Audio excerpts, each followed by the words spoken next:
Welcome back to What She Said with Christine Bentley and Kate Wheeler. Well, Shinjini Jazz is a powerhouse woman trailblazer, a Huffington Post contributor, professional speaker, a media personality, and an engineer. And not only that, she's a go-getter girl. A go-getter girl. Shinjini, how are you? Hi, Christine and Kate. Are we pronouncing your name correctly? Shinjini does. Yes. Shinjini does. Okay, it's such a lovely name. Now, you get invited to speak to groups all over the place, and you consider that a privilege. Absolutely. It is the greatest privilege in the world because it is such an amazing impact, and that is never lost on me. So, for example, I was actually just in New York City this month. I was speaking to the Smart Girls group, it's called, and they had a conference that was enabling the girls to find their voice. And this one girl came up to me and shared her story of how she wants to become a brain surgeon, but that she comes from a slightly more underprivileged background, and all of her friends have told her that there's no way you're going to make it, why bother? And in me, she saw this woman of color trailblazing in areas that are typically very foreign, foreign territory. And in her, I saw a girl who wants to write one of the greatest stories ever written. So it is the biggest privilege of my life, and I'm just incredibly honored to serve in this capacity each and every day. Well, you're certainly resonating with people because, the hashtag Millennial Talk and your chat generated 22 million impressions. Yes, isn't that crazy? That's absolutely crazy. So first of all, you should possibly tell our listeners who are generally a little bit above the millennial age range, exactly what a go-getter girl is. Absolutely. So to start, a millennial is someone between the ages of 18 and 34, and a go-getter girl really is someone who is a young woman who really just wants to make life happen for her instead of letting life happen to her, is my favorite way of saying it. And really my motivation to write this article for the Huffington Post was to say that, what, ambition is sexy. Being an ambitious woman is cool. I think, I'm sure you would agree with me, Christine and Kate, that sometimes if you're an ambitious woman, sometimes that can backfire, right? Sometimes people say, why do you want so much? Aren't you just happy with this?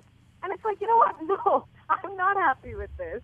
And so I think that was my main motivation, was to popularize the notion of an ambitious woman. And I'm just incredibly overwhelmed by the response. Because when I published it, obviously you sort of have no idea what the response will be like. But let me tell you that this article generated thousands and thousands of tweets, shares, likes, you name it, from Mexico, Philippines, Dubai, Canada, Turkey, Brazil, India, Venezuela. I mean, just even men, I remember there's a group of Nigerian men who tweeted it, supported it, women's empowerment groups in Turkey. It's being blogged even today, and I'm really happy to say that it's one of the pre-populated searches in Google when you search 5 secrets. So it has definitely resonated, and I think I hope that it has empowered more women to be comfortable being ambitious and to be proud being ambitious. Shinjini, we want to talk a lot more, and we also want to take the quiz with you, but the line is really bad. So we're going to throw to a commercial break, and we're going to see if you can call us back, and maybe during that commercial break we can find a better line, and Cassandra will talk to you. You're going to get a talking to from Cassandra.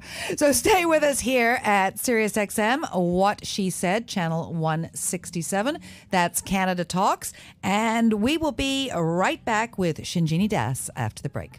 Welcome back to What She Said with Christine Bentley and Kate Wheeler. And we are back in studio, and Shinjini Das is on the line. And let's hope it's a little better, Shinjini. Talk to me.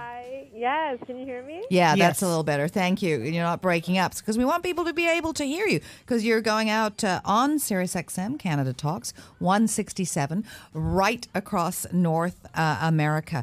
Now, tell us about this quiz that you have. Are you a go-getter or a dreamer? Should we take it?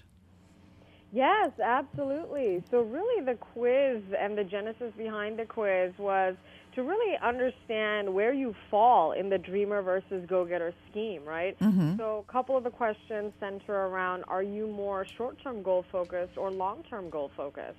Right, if you're more short-term goal-focused, you're kind of focused on the here and now, but long-term is something that, I'm sure you know, go-getters are also very long-term focused. So if you tend to be focused more on long-term versus short-term goals, you're more a go-getter. Do you spend more time thinking about doing stuff as opposed to actually doing stuff? Right, it means that you're more of a dreamer than a go-getter. Again, not one is better than the other, but obviously, doing is somewhere, more action-oriented than thinking. So that was the genesis behind the quiz, and, I'd be happy to, go through it with you. Okay, well, come on, we'll ask. This is Kate, and Christine is Christine. So Hi. you can hear your voice. So try us out with a couple of questions. Yeah, okay, so the first question is, how many hours a week would you say that you spend dreaming about making things happen in your life versus actually doing? You mean successfully doing, or Or trying to do. Yes. Let's go with successfully doing. I'm dreaming about. I don't know if I dream about it. I mean, I guess. I think it's planning. Yeah. For us, it's like I've got to do this. I got to do this. I got to make my lists. This is what I need to get done tomorrow, so that I can make stuff. Do it. I mean, I don't have little, dreams about, being the next Oprah 1 and Oprah 2, but we're trying. So the trick is, if you spend less than 5 hours a week, again, dreaming, thinking, essentially not doing, then you would probably be actually a dreamer, right? So you're sort of spending time, thinking. But if you spend more time actually doing, right, more than 5 hours, Oh, doing definitely. things, being action-oriented, you're definitely one of my go-getters. Yep. Okay. Then we're in point one. We Tick. passed that one. Tick. Yep. Excellent. So the second question is really focused on short-term versus long-term goals. So, all of us were sort of either more short-term goal focused on the here and now, today and tomorrow, this week, or a couple of us are very future focused. I know I took a test once, and I'm very future focused as well. So this was an interesting one. So really, it's all about, again, how you distribute your time in a week. How many hours would you say you spend working on your short-term goals versus your long-term goals? Depending on that, you're either a dreamer or a go-getter.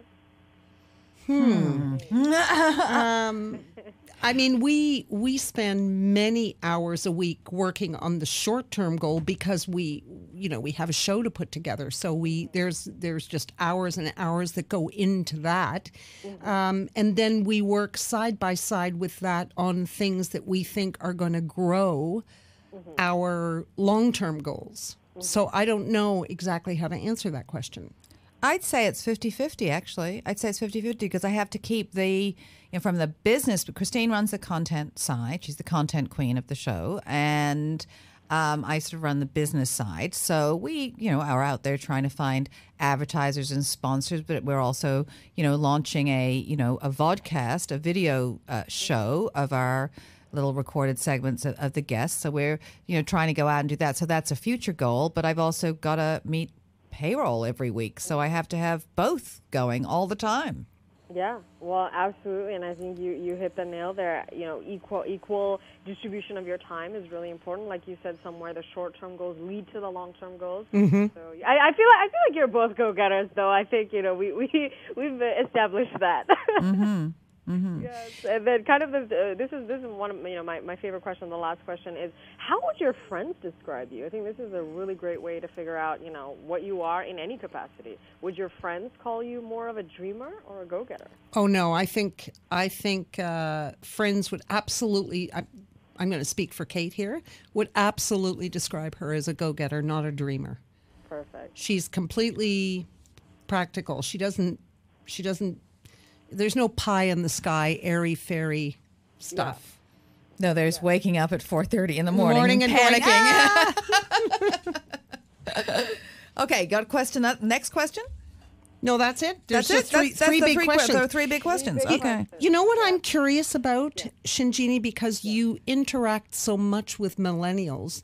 What do you find the proportion I mean, can you even answer that question? Because you're maybe speaking to crowds of people, but do you find that they really do want to be go-getters, or they're just dreamers who see themselves there? Because we've talked to, for example, Professor Timothy Caulfield from the University of Alberta about the fact that his research shows that many young people want to be celebrities, for example. They're not quite sure how. They don't really have a plan. That's just what they want. They don't want to be a doctor, a lawyer, a whatever. So what is your experience? Absolutely. That's a great question. And I will attest to the fact that even my age group, people just really do want to be famous. And there really is no path for them at this point. But again, it's one of those just dreams, I guess you could say. I think it's a great question and something that I'm very passionate about exploring as well. And I think just from my multiple conversations with millennials, I would say that most people probably, if I had to put a number on it, 50 to 60% even are in that transition phase between a dreamer and a go-getter. I think everybody understands that they need to be running after their dreams. I have no doubt that people are confused about that, because everybody I've spoken to is very adamant that, yes, they need to be running after their dreams, but somewhere they're not able to pinpoint the how, and so they're stuck in the dreamer phase right now. But hopefully in the next couple of years, they will transition over to the go-getter phase. So I would say they're in limbo, honestly, right now. They're in limbo between being a dreamer and a go-getter. All right, so then let's talk about something that we're struggling with a little bit when it comes to our latest social media medium, which is Periscope. And that's how to find your authentic voice. I mean, the millennials that are on it are, they're going shoe shopping, they're buying T-shirts, they're sitting in the back of an Uber car. And it's like, really? I don't want to know that kind of minutia of your life. We've been Periscoping Christine's morning rant because they're pretty funny. But, when you find your, how do you find your authentic voice? And we want to appeal, to a broader audience. But what do you recommend that people focus on? How do you find that? Yeah, that's a great question. In fact, it's a question that I will say that most people don't ask, but that they should ask. So I'm really, really glad that you brought this up. And I'll take you through the presentation that I gave, in New York City earlier this month. The first step to really identifying your voice is to identify your greatest passion. Because what I love to say is your voice is not just, husky or, deep or, air. You know what I mean? Like, it's not just a description of your voice. I mean, it's literally an illustration of who you are. So what are you passionate about? Why are you most passionate about this? How do you demonstrate your passion? How do you want to change the world through your passion? This really is the first step to figuring out what your voice is to identify your passion.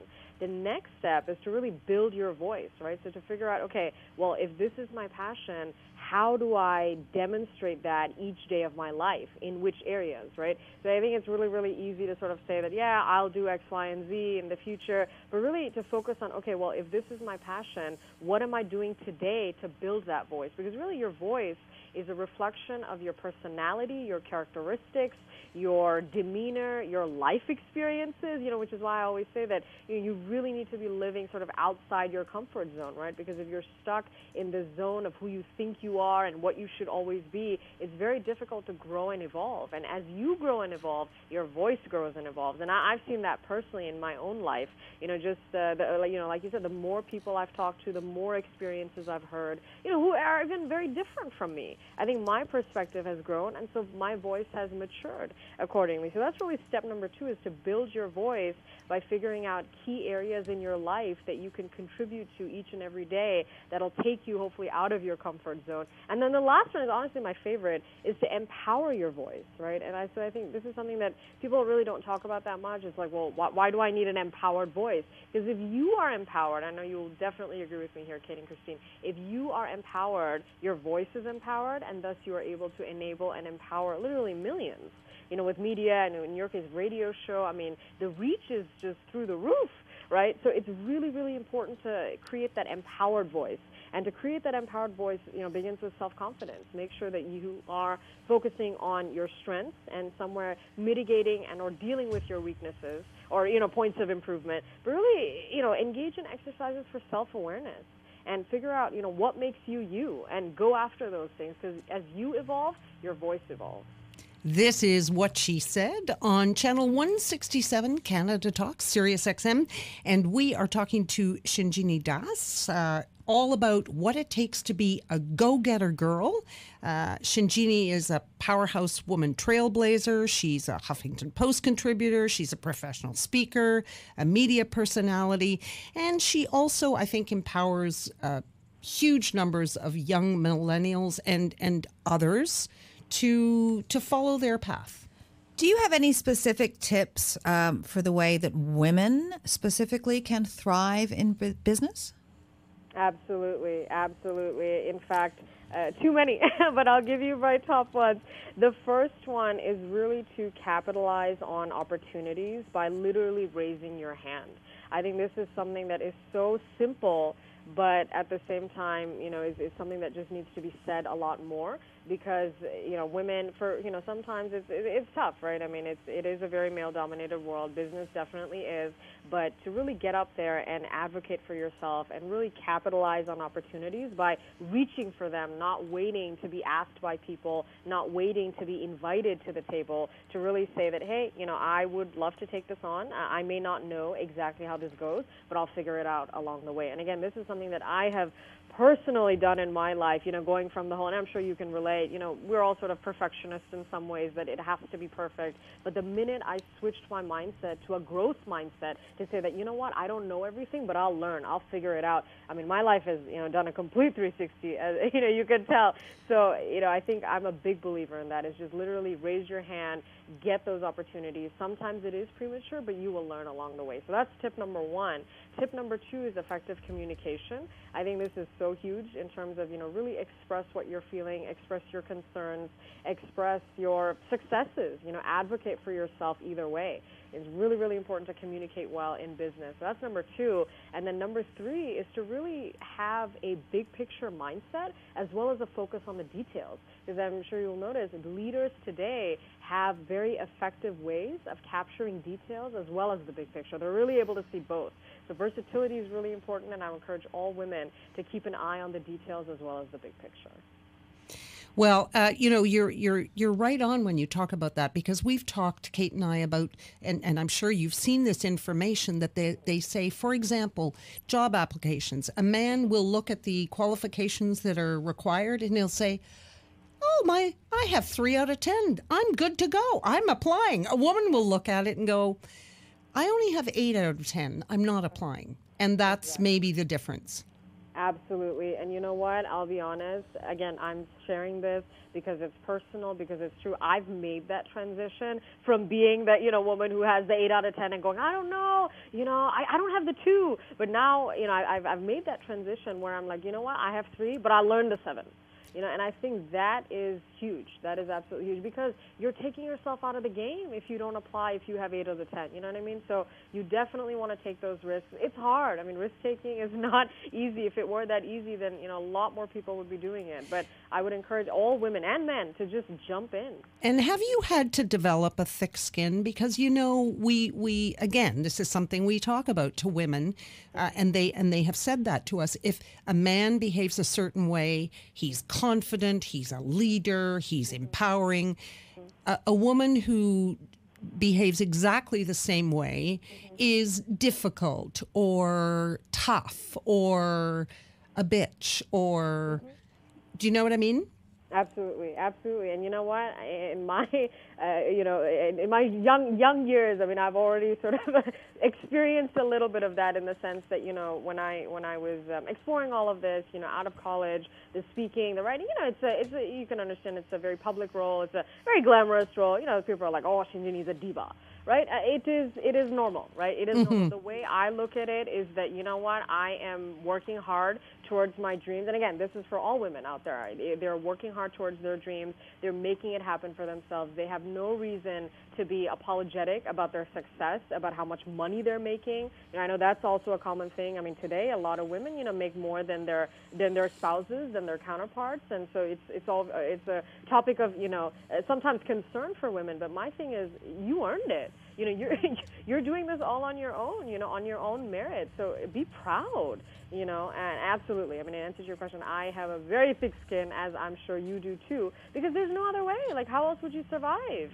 I mean, everybody has an opinion when you're in a public space, and if you listen to everybody, then it's just downhill from there. So absolutely, and I think, I would encourage all women to just go after their dreams, make it happen on their own, and to really not pay attention to those voices outside. And it's also important for us as more mature women to encourage younger women, our daughters, our nieces, young women that we mentor, to develop a thick skin and to not pay attention to that noise.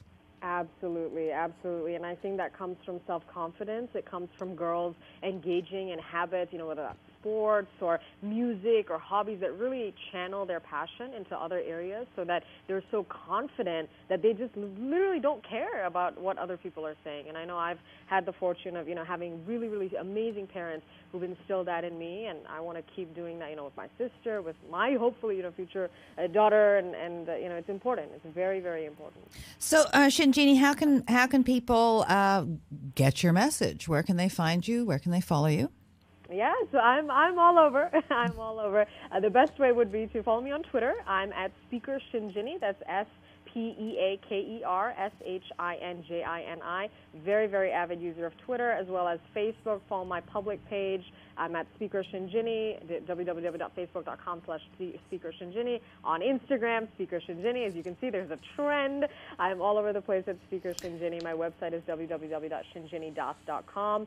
Very excited to stay connected with all of my go-getter girls and guys, and to really, inspire people to just be empowered and excited about being ambitious. Okay, now this is one career. I've just got to ask, what are you doing with your industrial engineering degree? It's a great question. The thing is, it's important to be analytical in all phases of life, and the discipline that I've learned through achieving an engineering degree from the top school in the nation. So industrial engineering is actually number one. Georgia Tech. In the entire world. So very, very proud and honored that I have that qualification, and it's been everything for me, in terms of my math skills, engineering, mindset, problem-solving skills, analytical abilities. I mean, these are versatile skills that every person uses on a day-to-day basis. So STEM is, again, a huge proponent. I'm a huge proponent of STEM, and I'm just honored to be an engineer from Georgia Tech. Yeah, absolutely. Well, thank you very much for taking the time to talk and for calling back so we could get a better line, because we wanted everyone to be able to hear you. Of course. Thank you so much for having me, Kate and Christine. I wish you all a beautiful day, and I hope you continue being your ambitious go-getter selves. We're GGGs, go-getter girls. Or maybe go-getter old broads. Does that work? Gobs. We're gobs. There you go. Okay. Talk to you later. Thank you so much. Have a good one. You too. We will be right back here at What She Said on SiriusXM 167 Canada Talks. Stay with us.